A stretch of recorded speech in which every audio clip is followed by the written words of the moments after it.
నరేంద్ర మోడీ గారు నిన్నటి వరకు రాహుల్ గాంధీ మీద ఈయన రిజర్వేషన్కు వ్యతిరేకం అని ఒకసారి, రెండోసారి ఏమంటాడంటే కులాలలో చిచ్చు పెట్టడానికి దేశాన్ని విభజన చేయాలి అనేది రెండోసారి.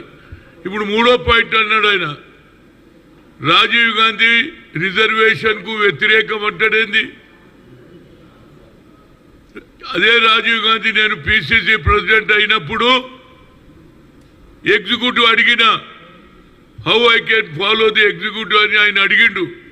హౌ యు ఆర్ మేకింగ్ అంటే according to your mother she was a social justice, కాబట్టి నేను ఆ విధంగానే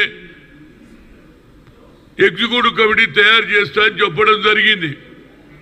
అప్పుడు 23 జిల్లాలు ఉంటే ఆల్మోస్ట్ ఆల్ 13 నుంచి 14 జిల్లాల్లో బీసీ ఎస్సీ ఎస్టీలను వేసానంటే మోర్ దాన్ 60% వేసినా లేదా?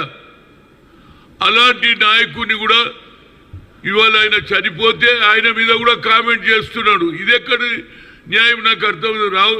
రాజీవ్ గాంధీ వచ్చి చెప్తాడా?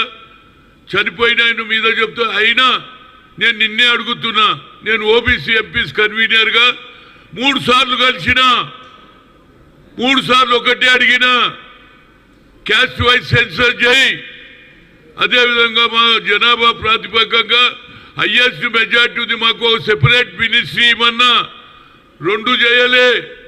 ఇవాళ కొత్త నాటకం ఆడుతున్నావు. అసలు నువ్వు రిజర్వేషన్ ఫేవరా వ్యతిరేకమా నాకు కావాలి. ఎందుకంటే రోజు పాట చనిపోయినోడు వచ్చి చెప్తాడే. రాజీవ్ గాంధీని కూడా ఆయన వాడుకోవడానికి ప్రయత్నం చేసి చనిపోయిన వచ్చి రిప్లై ఇస్తాడా? ఏంది నాకు అర్థం కాదు. బీజేపీ వాళ్ళది అసలు వాళ్ళది అర్థమే అయితే లేదు. వాళ్ళు రిజర్వేషన్కు ఫేవరా వ్యతిరేకమా నరేంద్ర మోడీ చెప్పాలి. రాహుల్ గాంధీ ఏమంటున్నాడు, కింది స్థాయిలో మెజార్టీ పాపులేషన్ ఉన్నటువంటి 90%కు అన్యాయం జరుగుతుంది, 10% ఉన్న వాళ్ళు ఎంజాయ్ చేస్తున్నారు కాబట్టి కులగన జరగాలి. ఇది ఎక్స్రే.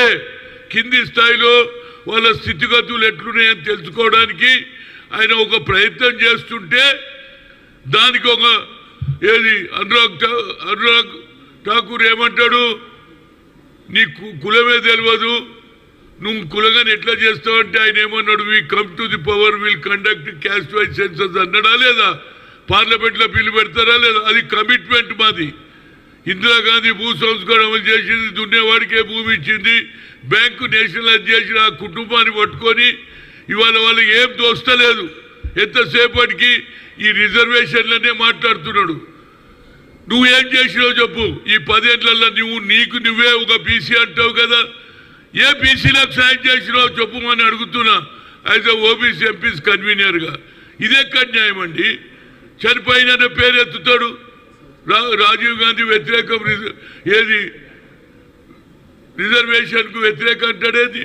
ఎప్పుడు అన్నాడు రా బాబు? నాకైతే తెలియదు. నేను పీసీసీ ఉన్నప్పుడు ఆయననే అన్నాడు సోషల్ జస్టిస్ చేయమన్నాడు. పోంగానే తయారు చేస్తే 5 నిమిషాలలో సంతకం చేసిండు. ఒక్కొక్క ఎగ్జిక్యూటివ్ 6 నెలలు, ఏడాది అవుతుంది. అలాంటిది నా మీద